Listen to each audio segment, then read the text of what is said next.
Les erreurs que tu dois absolument éviter lorsque tu veux investir dans les cryptos. Le monde des cryptos est un monde complexe, ou alors qui peut sembler complexe.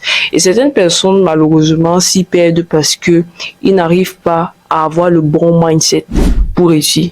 Je pense personnellement que c'est plus une question de 80% en termes de mindset d'investisseur et 20% en termes de compétences. Et c'est la raison pour laquelle je commence toujours par dire qu'il y a une différence entre investir et il y a une différence entre apprendre le monde crypto. Parce que généralement, les gens vont rester bloqués sur la partie apprentissage. Quand tu apprends, tu dois avoir un mindset pour absorber.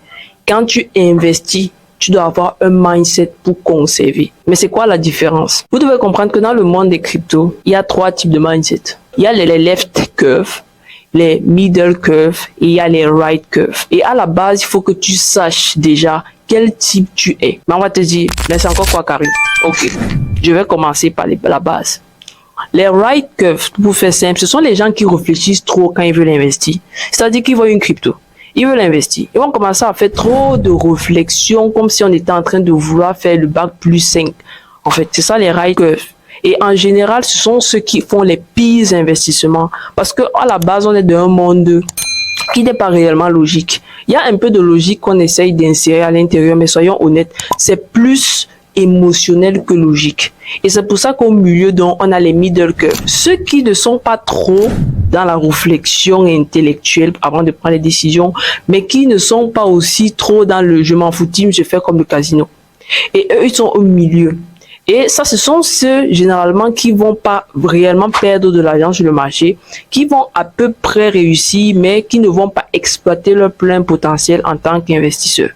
Et maintenant, on a la troisième catégorie, ce sont les left curve. Et c'est là que, personnellement, je vous invite à être. Les left curve, ce sont ceux qui ne font pas trop dans la réflexion quand ils veulent investir. Parce qu'ils savent que, ok, j'ai déjà les bases. Je comprends déjà ce que je veux faire. Maintenant, il faut que je passe à l'action. Et pour que je passe à l'action, ce n'est plus une question d'apprentissage, c'est une question de suivi de marché, de voir où est-ce que les émotions sont. Si les émotions sont quelque part, ça veut dire qu'il y a les investisseurs. Parce que rappelez-vous toujours d'une chose, une charte graphique, les bougies, tout ce que vous voyez là, dans les graphiques, ce n'est que l'expression émotionnelle des investisseurs. Si vous avez compris que une bougie verte, ça veut juste dire que les gens sont dans l'euphorie, les gens pensent que ok, là ça peut partir, les gens ont de la conviction dans une crypto, et qu'une bougie rouge violente, c'est juste le fait que les gens ont peur, les gens sont en train de sortir. Vous avez déjà réussi à comprendre 90% de la compréhension graphique. Au-delà de tout ce qu'il y a, au-delà de tous les concepts de trading, au-delà de tous les concepts d'investissement, revenons toujours sur le terre à terre. Et c'est ça, en fait, les left curve. Les right curve sont un type, et je dirais c'est le type quand tu commences dans les cryptos. Tu veux tout comprendre parce que tu as peur. L'être humain, quand il a peur, il ne peut pas réussir parce qu'il a peur. Il faut qu'il comprenne que dans sa tête, en fait, la tension baisse. Et quand la tension baisse, il est plus ouvert à comprendre et à prendre des décisions. Maintenant, il faut donc évoluer. Le but pour moi, quand je prends des clients ou quand je prends des gens en consultation dans mes ateliers en présentiel, c'est faire passer des gens de right curve à middle curve pour qu'ils atterrissent en left curve. Et ce cycle-ci, en fait, le cycle qu'on est en train de vivre, c'est un cycle pur pour les left curve. Si tu es un right curve, tu peux pas réussir. Pourquoi? On parle de même coin, en fait. On parle de crypto, oui, mais à la base, on parle de même coin. Actuellement, dans ce cycle, ce sont les mêmes coins, ce sont les agents IA, ce sont des choses, en fait, qui n'ont pas réellement de fondement, qui semblent avoir de l'importance et qui peuvent, dans le futur, avoir de l'importance. Là, je parle vraiment pour les agents IA. Parce qu'aujourd'hui, on n'a que des propositions, mais ça explose parce qu'on voit le potentiel futur. Mais en termes de concret, très peu de projets nous apportent le concret. Donc, si tu es quelqu'un qui est bloqué sur l'ancienne manière de faire, dans un rail que dans trop d'analyse avec analyse fonda, analyse technique, analyse comportementale, tu commences à perdre des heures à analyser, tu vas passer à côté de beaucoup d'occasions, à côté de beaucoup d'opportunités. Donc, il faut faire évoluer son mindset. Je pense que c'est ça le gros challenge des investisseurs sur ce cycle-ci. Si tu veux réussir en 2025 en crypto, tu es obligé de faire cette transition. Soit un right curve quand tu es en train d'apprendre, oui, pour absorber au maximum, pour comprendre la chose, pour éviter des erreurs, ce que j'appelle des erreurs classiques, parce que en termes de sécurité, en termes de protection du capital, il faut être sérieux. Là, il faut le dire. Mais quand tu entres déjà dans le jeu de l'investisseur, quand tu sors de la partie de je suis en train d'apprendre, je suis en train de comprendre, j'ai compris, j'ai fait mes premières transactions, je sais à peu près ce que je suis en train de faire. Quand tu tombes dans la partie investissement, arrête de faire trop de réflexion. En face de toi, en fait, c'est des gens qui ne se cassent pas la tête, qui investissent. L'exemple le plus concret, au-delà des meme coins, c'est la nouvelle tendance qui est en train d'arriver, des meme coins gaming qui sont liés aux jeux vidéo. Exemple, MLG. Le MLG, c'est quelque chose qui nous a fait x56, je crois, en 3 jours ou en 4 jours. Mais en fait, c'est quoi la réflexion derrière le MLG? Le MLG, quelqu'un juste dit, ah, mais c'est un token qui peut réunir tous les fans de jeux vidéo dans le monde et après, on pourra peut-être créer des produits dessus. Mais il n'y a pas de produit, en fait, dessus pour le moment. Mais juste cette réflexion simple sur le MLG a fait en sorte que c'est passé de, je crois, 1 à 3 millions, on ne sait plus, à aujourd'hui, ça a touché 150 millions en 4 jours. Alors que c'est quelque chose qui était sur la pente glissante durant près de 2 ou 3 mois. Ça, c'est un exemple parmi tant d'autres. Il y a plein d'autres exemples comme ça que je peux citer. Ce sont des choses, en fait, qui n'ont pas une réelle portée en termes de réflexion profonde. C'est juste de l'émotion, du suivisme. Et c'est ça, en fait, les left curves. C'est-à-dire que tu arrives quelque part, tu vois que les gens ont de l'attrait pour une certaine crypto, tu essayes de faire un peu d'analyse graphique, parce que je t'en vas pas faire du casino quand même.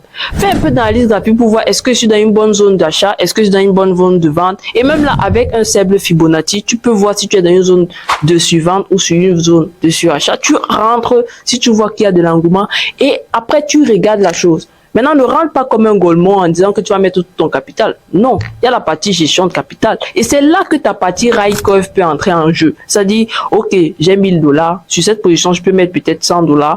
J'observe, je vois comment ça évolue. Je TP toujours quand j'ai fait x2. Ça, c'est la réflexion de ride curve. Donc, je TP, je reprends ma mise initiale et ce qui reste au-dessus, je laisse ça comme au moonbar et je n'y touche plus.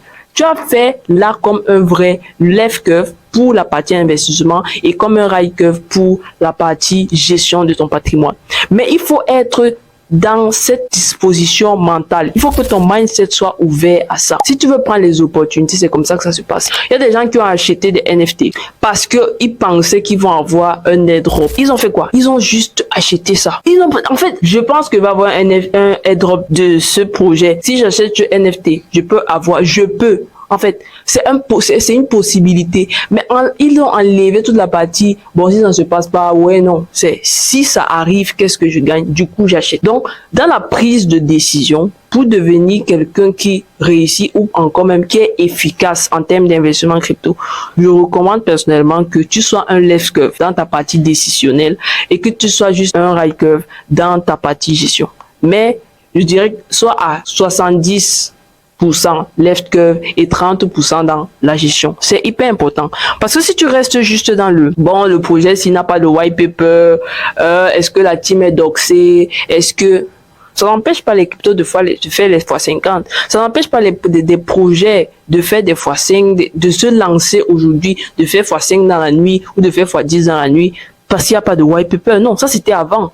Aujourd'hui, on est dans dans une sorte de zone d'inconfort où seuls ceux qui ont compris le jeu, seuls ceux qui ont compris qu'on est dans une zone où les gens veulent plus faire du profit que comprendre ce que les projets ont à offrir. C'est-à-dire que ce que toi, ton projet offre, ça m'intéresse pas. Est-ce que je peux faire de l'argent si je me positionne sur ton projet? Oui. Qu'est-ce que tu proposes? Oui. Est-ce que en termes d'attrait, de communauté, de résonance sur Twitter, sur Discord, ainsi de suite, est-ce que ça résonne? Oui, ça résonne. Est-ce que c'est tiré par des influx? Est-ce qu'il y a des calls dessus? Oui. Purée, positionne-toi. C'est tout. Prends une zone, tu prends ton Fibo, tu te positionnes sur un truc et tu observes, tu fais ta gestion. Dès que tu as fait x2, tu TP d'abord ton capital initial et le reste, tu fais monter. Et si tu as ce mindset, honnêtement, si tu as ce mindset en 2025, tu vas réussir. Que ce soit en termes de drop, que ce soit en termes de NFT, que ce soit en termes de meme coin, que ce soit en termes de, DeFi, le plus important, c'est d'abord le mindset. Soit dans le mindset des left curve pour tes investissements. Maintenant, pour la gestion en lui-même de ton investissement, là, tu peux être un high curve ou alors un middle curve si tu veux. Mais ne sois pas à 100% un high curve. Si ce genre de notion te plaît ou alors si la vidéo t'a plu, merci de t'abonner à la chaîne, de liker la vidéo, de la partager. Tu veux discuter avec moi, tu peux me DM sur Instagram ou encore, et même ça c'est le plus important, je t'invite à me suivre sur Twitter parce que je vais faire des spaces sous forme de FAQ en live chaque semaine. Donc tu pourras venir me poser tes questions directement et je pourrai te répondre aussi directement. Donc suis-moi sur Twitter et on se retrouve en space. C'était Karine de la Karine Academy.